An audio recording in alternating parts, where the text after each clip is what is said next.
Social మీడియాలో అయితే కనిపిస్తూనే ఉన్నారు, చాలా ఇష్యూలు చూసాము. గ్యాప్ రాలేదండి, అంటే నేను తీసుకోలేదు, అది వచ్చింది. సో నాకు తెలీదు, ఇట్స్ జస్ట్ టైం అంతే. కరెక్ట్ టైంలో correct, I think this will be the correct film again. So కానీ నేను ప్రతిసారి వచ్చినప్పుడు I have always been a social media trend apart from this also. So ya, your support was always there, so I still hoping furthermore. Ya, Kishore garu, అంటే మీ conversations కంటే characters మధ్య మీరు create చేసే కాన్వర్జేషన్స్కి మేము చాలా ఇష్టపడతాం. మీ టేక్ ఆఫ్ డైలాగ్స్ చాలా బాగుంటాయి.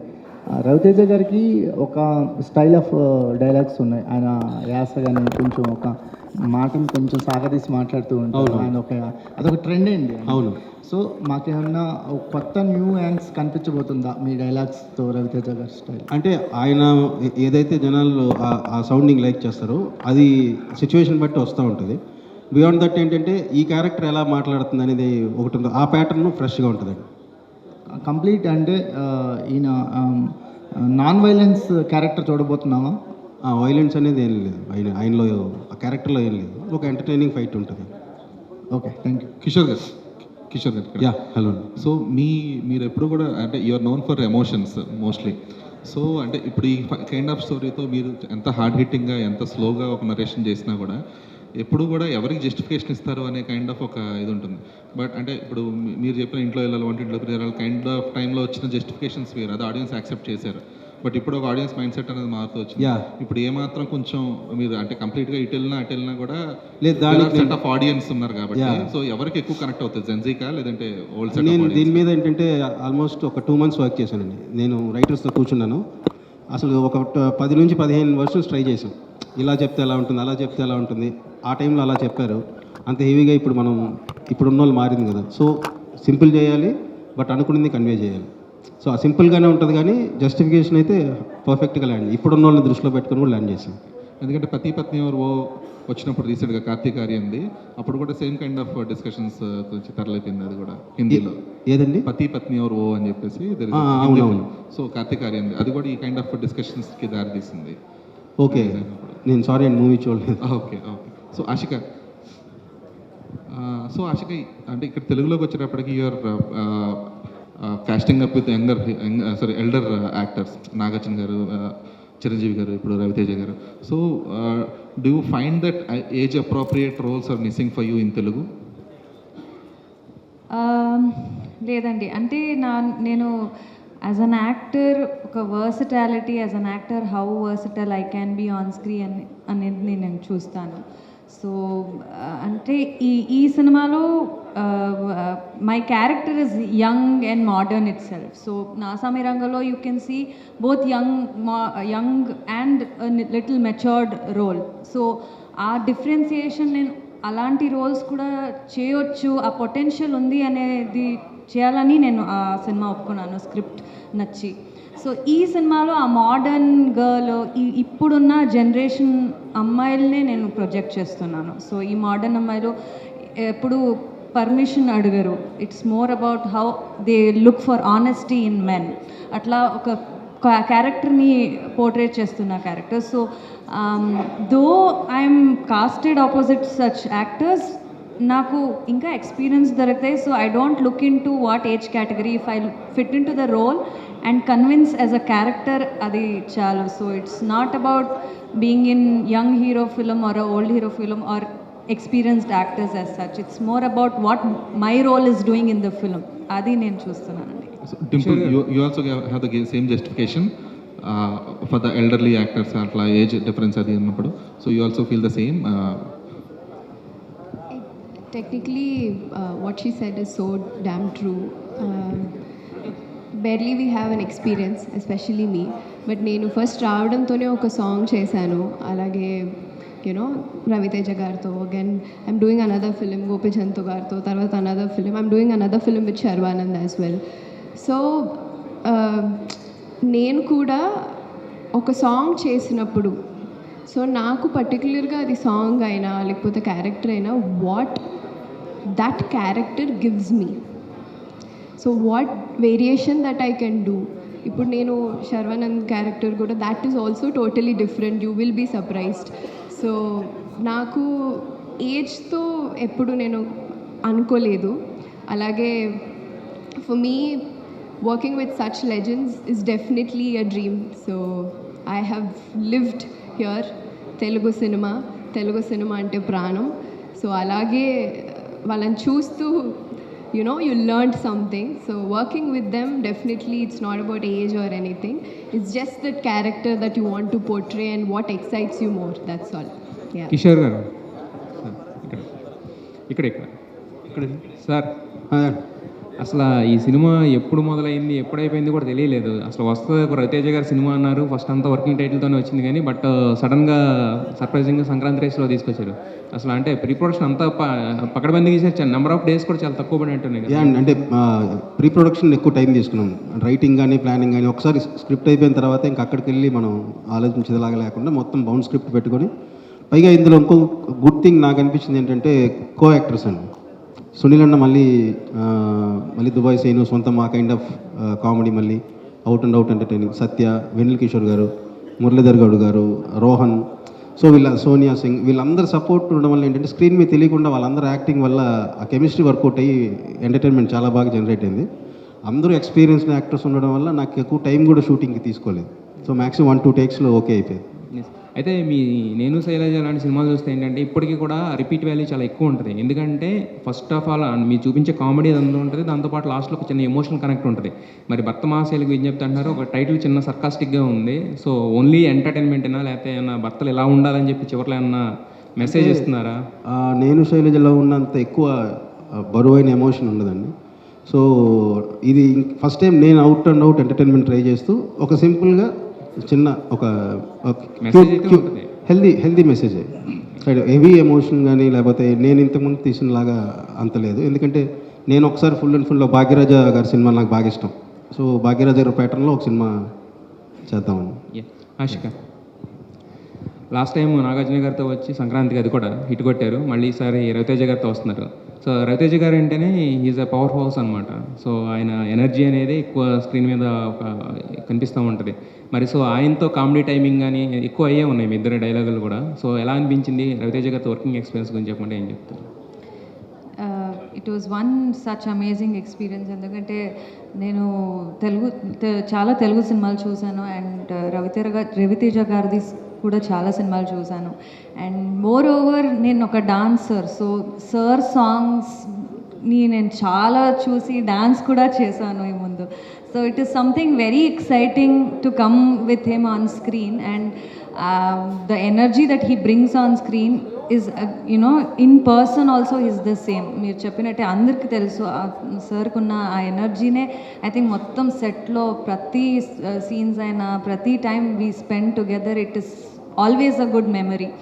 And to match up to the comedy timing gani the coordinations gani, it is very comfortable to work with actors like that when they have done so many films together and to so many genres. So it is so much to learn from them. So comedy I think he is too good with expressions. Nen chese time lo kuda adi chuste I used to laugh, and then just not on screen but in real also he can bring that timing and make it work like that even with the co-actors. Ante it is something very good as an actor, so we got to learn so much from him. And at the same time ee cinema lo chaala comedy actors unnaru, so the comedy timing had to matter a lot. Chaala combination lo Satya garu, Sunil garu, Venela Kishore garu, so we had to be in there with the timing sense. So with an out and out comedy genre, this is the first time for me, so I had fun. Kishore గారు, సుధాకర్ గారు ఒక్క నిమిషం. సుధాకర్ గారు sir, భర్త మహాశైలికి విజ్ఞప్తున్నారు అంటే మీకు first ఈ glimpse వచ్చిన దగ్గర నుంచి టీజర్ కన్నా ముందు ఒక చిన్నది వదిలేరు కదా, అక్కడి నుంచి కూడా మొత్తం పాజిటివ్ వైబే ఉందన్నమాట. సో పండక్కి లాస్ట్ ఇయర్ సంక్రాంతికి వస్తున్న ఎలాగో అలాంటి ఒక సినిమా అనిపిస్తుంది యాక్చువల్గా. సో దీని మీద అయితే అంతా పాజిటివ్ ఉంది సార్. అయితే ఒక ప్యారలల్గా మీ ప్యారడైజ్ కూడా జరుగుతుంది. ప్రతి ప్యారడైజ్ మా కూతురు పుట్టిన 10th డేకి నేను వచ్చాను, ఇండస్ట్రీకి వచ్చాను. సో మా ఇద్దరి మధ్య అసలు టైం ఉండేది కాదు నేను ఇంటికి వెళ్ళడానికి. సో అట్లా నిజంగా కథలో సత్యరాజు, కీర్తి సురేష్ క్యారెక్టర్స్ క్రియేట్ చేసి ఆ సినిమాని నా ఎక్స్పీరియన్స్ని చేశాను.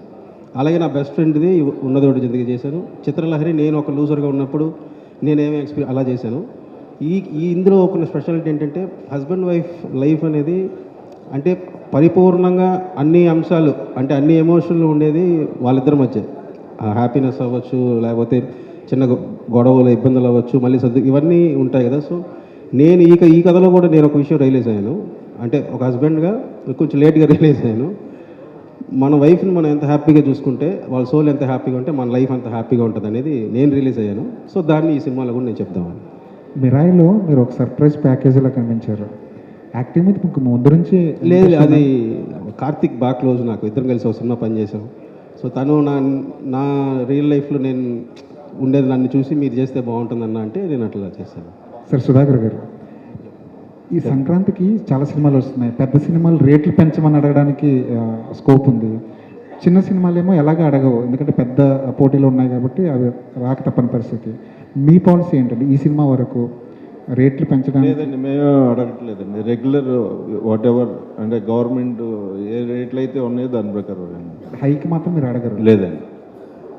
కిషోర్ గారు, సురేష్ గారు, భర్త మహాశయులకు మీరు ఎలాంటి విజ్ఞప్తిని ఈ సినిమాలో చూపిస్తున్నారంటే? అంటే అవుట్ అండ్ అవుట్ ఎంటర్టైన్మెంట్ వేలోనే చెప్దామనండి. సో ఫుల్ ఎంటర్టైన్ చేస్తూనే ఫైనల్గా మనం ఏదైతే చెప్దాం అనుకుంటున్నామో ఒక భర్తగా మనం ఎలా ఉండాలనేది ల్యాండింగ్లో చెప్దామని. సో ఫుల్ హిలేరియస్గానే ట్రీట్ చేసి లాస్ట్లో నేను చెప్పాను కదా ఇందాక నాకు ఒక రియలైజేషన్ వచ్చిందని. సో ఆ రియలైజేషన్నే నేను స్క్రీన్ మీద కన్వే చేశాను. అంటే ఇదివరకు పెళ్ళిళ్ళు వేరు, ఇప్పుడు పెళ్ళిళ్ళు వేరు. ఇప్పుడు అంత కమర్షియలిజం అయిపోయింది. తీసుకున్న మ్యారేజ్ అయిన 1 ఇయర్కే సినిమా వాళ్ళు కానీ బయట వాళ్ళు కానీ ఎవరైనా సరే డైవర్స్కి వెళ్తారు. ఎక్కువ డైవర్స్లు అనేది ఈ మధ్యకాలంలో బాగా ఎక్కువ జరుగుతుంది. అలాంటి సంఘటనలు ఈ సినిమాలో ఏదైనా ఉంటాయా? లేదండి, ఇది నేను నా లైఫ్ ఎలాగో అట్లా నేను మన ఉంటారు కదండి, నేను చూసిన ఇది నేను నా లైఫ్ ఎక్స్పీరియన్స్నే ఉంటుంది. అంటే మోస్ట్లీ మనం ఉండే 90% హస్బెండ్ వైఫ్ ఫ్యామిలీస్ ఎలా ఉంటుంది, ఇంకో అమ్మాయితో అందరం చూసిన జీవితమే ఉంటుంది దీంట్లో. డింపుల్ ఎలా ఉన్నారు? బాగున్నానండి. రవితేజ గారితో ఆల్రెడీ మీరు ఇదివరకు ఒక సినిమా చేశారు. సో మళ్ళీ చేయటం దాని గురించి ఏం చెప్తారు? నెంబర్ 1. అట్లాగే ఈ సినిమాలో మీ భర్తేనా రవితేజ గారు?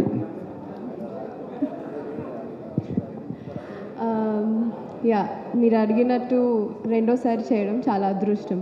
ఆయన పక్కన చేయడం చాలా లక్ ఉంటే కానీ కుదరదు. అది కూడా నేను చాలా రోజుల తర్వాత వస్తున్నాను.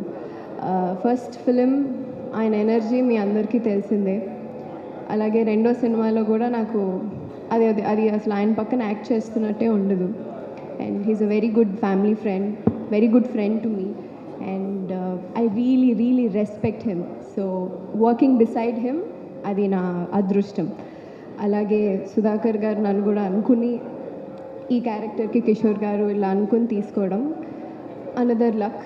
And yeah, I play his wife. మీరు ఆ టీజర్లో చూసే ఉంటారు. సో యా, అంటే మామూలుగా ఒక సక్సెస్ఫుల్ కాంబినేషన్తో అంటే ఎప్పుడు రిపీట్ ఉంటుంది. అయితే మీరు ఇద్దరు కలిసి చేసిన ఆశించిన స్థాయిలో సక్సెస్ కాలేదు. అయినా కానీ సక్సెస్ఫుల్ కాంబినేషన్ అనేది ఎప్పుడు మన స్వాగతం పడుతూ ఉంటుంది, మనం చేస్తూ ఉంటాం. కానీ మీరు రవితేజ కలిసి చేసిన సినిమా ఆశించిన స్థాయిలో సక్సెస్ కాలేకపోయినా మీరు చేయడం గురించి ఆ అవకాశం వచ్చినప్పుడు మీరు హ్యాపీ అయ్యారు. సో బేసిక్లీ సినిమా ఆడకపోయినా ఐ హ్యావ్ ఆల్వేస్ వన్ అండి. అంటే నా సాంగ్స్ కానీ నా పాటలు కానీ. So that's why people have always loving me. మీ లవ్ నాకు ఎప్పుడూ ఉండింది. అలాగే సార్ కాంబినేషన్, నా కాంబినేషన్ చాలా సోషల్ మీడియాలో చూసే ఉంటారు. So everybody loved it. So అలాగే ఇందులో కూడా కిషోర్ గారు, టు బీ ఫ్రాంక్, ఈ రోల్కి నన్ను అనుకోవడానికి యూజువల్లీ ఆపోజిట్ సైడ్ అనుకుంటారు. Okay, she's done this glam role, she's done this అనేసి. సో ఈ character is Kishore Tirumala's Balamani. Yes. Kishore garu, ట్రైలర్లో చూస్తుంటే మనకు భార్య అండ్ లవరు, భర్త అంటే ఇంట్లో ఇల్లాలు ఒంటింట్లో ప్రియురాలు, ఆ లుక్, ఆ ఫ్లేవర్ కనిపిస్తుంది. అది అంటే మ్యాక్సిమం ఏంటంటే ఇప్పుడు ఆ పిల్ల ఊరు వెళ్తే ఇంట్లో వెళ్ళాలి, వంటింట్లో ప్రియురాలు, సతీ లీలావతి మనకి ఆ సినిమాలు వచ్చి ఉంటాయి. సో మ్యాక్సిమం లైఫ్లో ఇద్దరు ఉమెన్ అంటే ఒకళ్ళు వైఫ్ ఇంకొకళ్ళు ఉన్నప్పుడు సో ఆ రిలేటెడ్గా వచ్చిన బేసిక్ కామన్ ఫ్యాక్టర్స్ అయితే ఉంటాయి, బేసిక్ కోర్ ఉంటుంది అది. కాకపోతే మనం ట్రీట్ చేసిన విధానం కానీ క్యారెక్టరైజేషన్ అంతా కూడా మొత్తం వేరేలా ట్రీట్ చేసాం. బట్ రవితేజ ఫన్ మిస్ అవ్వకుండా, సో నేను ట్రీట్ చేస్తే అలాంటి సిచ్యువేషన్ ఎలా ఉంటుందో అలా ట్రీట్ చేశాను. రవితేజ గారు లుక్ కూడా చాలా డిఫరెంట్గా, చాలా ఎంత అంటే అంత హ్యాండ్సమ్గా ఉన్నారు. అంటే ఎందుకు కాన్సెప్ట్ తగ్గట్టు తీసుకున్నారు. ఆయన లుక్ చూస్తే కొన్ని మాస్ మహారాజ్ అంటే కొద్దిగా మాస్ లుక్ ఇలా ఎక్స్పెక్ట్ చేస్తారు, కానీ ఇందులో చూస్తుంటే ఫుల్. లేదు సార్, రవి గారే ఏంటంటే సినిమా నన్ను పిలిచినప్పుడే వచ్చి నేను ఇప్పటిదాకా చేస్తున్నాను కదా, నాకు ఇదేమీ గుర్తుకు రాకుండా నేను ఫ్రెష్గా నన్ను చూసుకుంటే నాకు ఫ్రెష్గా అనిపించేలాగా చాలా కూల్గా అవుట్ అండ్ అవుట్ ఎంటర్టైన్మెంట్ చేద్దాం. ఎక్కడ ఇప్పుడు జరుగుతున్న వాటికి సంబంధించి నువ్వు ఇది కూడా నువ్వేం పెట్టద్దు. నీ కథకి ఆ క్యారెక్టర్ రామ్ సత్యనారాయణ ఎలా బిహేవ్ చేస్తాడు, నువ్వు ఎలా చేస్తావు అట్లా నేను యాస్టీస్ వెళ్ళిపోతానన్న. కిషోర్ గారు సార్ సార్ రవితేజ గారి డైరెక్టర్స్ అందరికీ ఒక చిన్నపాటి కన్ఫ్యూజన్ ఇప్పుడు ఏంటంటే, ఆయన సక్సెస్ ఫెయిల్యూర్తో పక్కన పెడితే ఆయన ఒక సీరియస్ సబ్జెక్ట్ చేస్తున్నప్పుడు రవితేజ గారు సీరియస్ కాదు కొంచెం కామెడీ సబ్జెక్టులు చేయాలంటున్నారు. కొంచెం కామెడీ సబ్జెక్టులు సెలెక్ట్ చేసుకున్నట్టేమో ఎప్పుడు ఇవేనా ఎన్నాళ్ళు ఈ సినిమాలు అని చెప్పి అంటున్నారు. సో కొంచెం ట్రిక్కీ అయిపోతుంది రవితేజ గారికి కథ రాయాలంటే. సో ఏంటి ఆ సంఘర్షణ మీలో కూడా ఉండిందా ఫస్ట్లో? అంటే స్టార్టింగ్లో ఉండే అండి రాసేటప్పుడు. బట్ ఆయన అన్నది ఏంటంటే, నీ ప్రీవియస్ ఫిలిమ్స్ అన్నీ చూశాను కదా నేను, సో అంతకుముందు ఆ హీరోస్ ప్లే చేసిన మూవీస్ ఉంటాయి కదా, నీ రైటింగ్లోకి వచ్చేటప్పటికి నీ క్యారెక్టరేషన్ ఫాలో అయితే ఒక ఫ్రెష్నెస్ వస్తుంది కదా. సో అందుకని నువ్వు ఇదేం దృష్టిలో పెట్టుకోవద్దు, కన్ఫ్యూజ్ అవ్వద్దు. అసలు నువ్వు ఎలాగైతే బిహేవ్ చేస్తావు యాస్టీస్ నిన్ను ఫాలో అయితే నాకు కూడా కొత్తగా ఉంటుంది. సో అనే ఫుల్ ఫ్రీడమ్ ఇవ్వడంతో నేను ఎక్కడా కూడా అసలు పాస్ట్ కానీ ఇక్కడ ఏమనుకుంటారు అదేం లేదు, స్ట్రిక్ట్లీ క్యారెక్టర్నే ఫాలో అయిపోయాను. సార్ ఇంకొకటి ఏంటంటే, ఈ సంక్రాంతికి ఆల్వేస్ ప్రతి సంక్రాంతికి కాంపిటీషన్ హెవీగా ఉంటుంది. ఈసారి అలాగే ఉంది. బట్ సర్ప్రైజింగ్లీ వస్తున్న 5 సినిమాలు కూడా కామెడీ సినిమాలు. అండ్ ఫామ్ విషయంలో రవితేజ గారు ఇప్పుడు కొంచెం ఇబ్బంది పడుతున్నారు, మీరు కూడా కొద్దిగా ఇబ్బందిగానే ఉన్నారు. ఏంటి ఈ కాంపిటీషన్ని తట్టుకుని నిలబడగలరా? అంటే మామూలుగా నాకు అంటే నేను బేసిక్గా ఈ సినిమా వర్క్ మొన్న కూడా మాట్లాడుతున్నప్పుడు, నేను డైరెక్టర్గా నాకేంటనో లేకపోతే యాక్ట్ చేసిన వాళ్ళకు టెక్నీషియన్స్ గురించి కంటే కూడా నాకు ఎక్కువ ఇంపార్టెంట్. సో ఈ చేసిన ప్రతి ప్రొడ్యూసర్ కూడా ప్రతి సినిమా వాళ్ళు పెట్టిన డబ్బుల కంటే కొంత ఎక్కువ రావాలి, అందరూ హ్యాపీగా ఉండాలి. సో సినిమా ప్రొడ్యూసర్ గురించి నేను ఎక్కువ ఆలోచిస్తాను. సో మేము ఆ కాంపిటీషన్లో వచ్చినా సరే మేము అంటే ఎంత ఎంటర్టైన్ చేయగలమో అదంతా అయితే కేర్ తీసుకున్నాం. కిషోర్ సుధాకర్ గారు సార్ సంక్రాంతి 5 సినిమాల్లో రాజాసాబ్ లాంటి పెద్ద సినిమా ఉంది, నారీ నారీ నడుమురారి లాంటి చిన్న సినిమా ఉంది, అన్నీ ఉన్నాయి. బట్ ఏంటంటే ఈవెన్ రాజాసాబ్ కంటే కూడా ఫస్ట్ ఓటీటీ క్లోజ్ చేసింది మీరే. అవును సార్. అంటే ఇప్పుడు ఈవేళ రేపు మార్కెట్ ఎలాగో తెలుస్తుంది, అందరికీ తెలిసింది చాలా ఎంత క్రిటికల్గా ఉందో. అది ఎలా పాసిబుల్ అయ్యింది? మేము మొత్తం అంటే మేము ఎవరైతే ఇప్పుడు మేము జీకి ఇచ్చామండి, జీ వాళ్ళకి 3 times నెరేషన్ అన్నారు వాళ్ళు. అంటే అందరూ ఇని నెరేషను వాళ్ళందరికీ బాగా నచ్చి ఎంటర్టైన్మెంట్ సినిమా ఇది పక్కా పండక్కి వర్కౌట్ అయ్యిద్ది అని చెప్పి ధైర్యంతోనే తీసుకున్నారు వాళ్ళు అందరూ. 5 months బ్యాక్ సినిమా స్టార్ట్ అయినప్పుడే ఇచ్చేసాము. ఇక్కడ నుంచి సినిమా స్టార్టింగ్ ముందే స్క్రిప్ట్ స్టేజ్ నుంచే ఓటీటీలకు చెప్పాల్సిన పరిస్థితి అండి ఇక్కడ నుంచి? అలా లేదండి, బట్ అంటే చెప్పాల్సి వచ్చింది ఈ సినిమాకి. అంటే చెప్తే వాళ్ళకి కూడా మనం ఎలా వెళ్తున్నాం అనేసి, అందుకని నేను నెరేట్ చేశాను సినిమా కథ మొత్తం అని. కిషోర్ గారు ఇక్కడే. హలో సార్, ఇందాక మీరు చెప్తూ నేను శైలజ కావచ్చు, అంటే మీ లైఫ్లో ఒక్కొక్క ఎలిమెంట్ అంటే మిమ్మల్ని ప్రభావితం చేసినటువంటి అంశాలన్నీ కథలుగా మార్చి ఆడియన్స్ ఎంటర్టైన్ చేశారు. అవును. ఈ కథ మలచడానికి మీ లైఫ్లో ఇంకో అమ్మాయి ఏమైనా ఉందా? ఉంటారు కదండి, అందరి లైఫ్లో లేకుండా ఉంటారు కదా. 90% రియాలిటీ అదే కదా, లేకుండా ఉండరు. సో రియాలిటీలో ఉన్న అమ్మాయిని ఎంత ఇన్ఫ్లుయెన్స్ చేస్తూ ఈ కథ రాశారు, అది ఆడియన్ని భర్త మహాశైలు అన్నారు. సో ప్రతి భర్తకి ఇంకో అమ్మాయి ఉండాలని చూపిస్తున్నారా, లేకపోతే మీరు అన్నట్టు పెళ్లి తర్వాత కాదు, పెళ్లి ముందు కూడా ఉండొచ్చు కదా. పెళ్లి ముందు ఉంటారు, పెళ్లి తర్వాత. సో అలాంటి ఆలోచన రేకెత్తిస్తుంది సినిమా. కామన్గా పెళ్లి ముందు ఒక ఎవరు చేయకూడదని పెళ్లి ముందు ఒక అమ్మాయిని ప్రేమించి పెళ్లి చేసుకోలేక ఇంకోళ్ళని చేసుకుని అనేది చాలా కామన్ కదండి. 50-60% జరుగుతుంది, 90% జరుగుతుంది. సో నా పాస్ట్ లైఫ్లో మేము మళ్ళీ ఫ్రెండ్లీ అంటే నా ఎక్స్పీరియన్స్ అన్నీ వస్తుంది ఇందులో. సో ఇంకోళ్ళు ఉన్నంత మాత్రాన వాళ్ళని తక్కువ చేయాలని ఉండకూడదు. సో ఫ్రెండ్లీగానే ఉండాలి, మొత్తం కూడా ఒక అండర్స్టాండింగ్లోనే ఎండ్ అవుతుంది. సో మరి అంటే డింపుల్ ఆల్రెడీ రవితేజ్ గారితో చేసింది ఒక కాంబినేషన్ చూశారు. సో ఆషిక రంగనాథ్ గారిని సో రవితేజ జోడీగా సో ఒక గ్లామర్ రోల్లో చూపించడానికి తను ఎలా చూస్ చేసుకుంటున్నారు, సో తన గ్లామర్ అనేది స్క్రీన్ మీద ఎంతవరకు ఆడియన్స్ అట్రాక్ట్ చేస్తారు? అంటే ఇప్పుడు ఆ క్యారెక్టర్ ఏంటంటే ఆషిక ఇంతకుముందు ఒక సినిమా కూడా వర్క్ చేయాలి మేము, అప్పుడు కుదరలేదు. సో ఆషిక నేను తన ప్రీవియస్ కన్నడ ఫిలిమ్స్ అన్నీ చూశాను, నా స్వామి రంగాన్ని చూశాను. ఇప్పటిదాకా తను మ్యాక్సిమం ట్రెడిషనల్గానే స్క్రీన్ మీద ఎక్కువ చూపించాను. సో నాకు ఆ వేరియేషన్ ఉండాలి. ఇప్పుడు చూసిన ఇమేజ్నే మళ్ళీ మనం ఫాలో అయినట్టు కాకుండా కొంచెం అది వేరియేషన్ ఉండాలని ఒకటి. ఇంకోటి ఈ క్యారెక్టర్ బేసిక్లీ స్పెయిన్లో ఉంటారు. సో అక్కడ ఉన్నదాన్ని బట్టి సో ఈవిడైతే బాగుంటుందని అన్ని రకాలుగా. కిషోర్ గారు, ఒక డైలాగ్ టీజర్లో డైలాగ్ ఒకటి బాగా నచ్చింది, రవితేజ గారితో చెప్పించారు. వదిన చెల్లి అన్నారు, భార్య కాదు అన్నారు. భార్యకి వదిన చెల్లికి తేడా ఏంటి? అంటే తను ఇంట్లో ఎవరెవరు ఉన్నారంటే భార్య అని చెప్పలేని పరిస్థితి, బట్ ఎవరెవరు ఉన్నారో చెప్పాలి. సో భార్య నుంచి వదిన చెల్లి అంటే ఇప్పుడు మామూలుగా మన వైఫ్ వదిన చెల్లి అంటే వైఫే కదా. సో నేను ఇట్లా వీళ్ళందరినీ చెప్పి వైఫ్ అని చెప్పకుండా ఇంకో పదం వాడాడు అంతే, వదిన చెల్లి అని. ఒక సిచ్యువేషన్ వచ్చినప్పుడు అంటే వైఫే కదా అన్నాడు.